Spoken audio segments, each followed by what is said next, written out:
Joo, viedään tästä jälleen kierrätykseen tavaraa. Kuljetuspalvelu Tampere käytettävissä. Käteisellä edetään kohteessa, että yleensä aina tämmönen 60 lähtö tästä Hervannon alueeltakin. Jos vaan viedään tonne johonkin Giganttiin. Jos viedään kaatopaikalle Tarastajärvelle, niin sitten maksu on 110-120 se kuljetus plus kaatopaikkamaksu.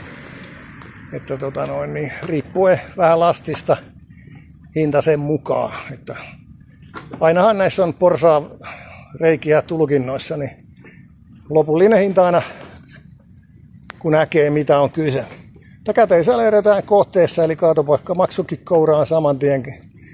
Sitten heinäkuun lämmintä päivää tässä keskipäivällä mennään. Et ei muuta kuin heitetään tää auton perään ja se on moro ja molskis. Talonmiespalvelu@gmail.com yhteydenotot. Se on moro.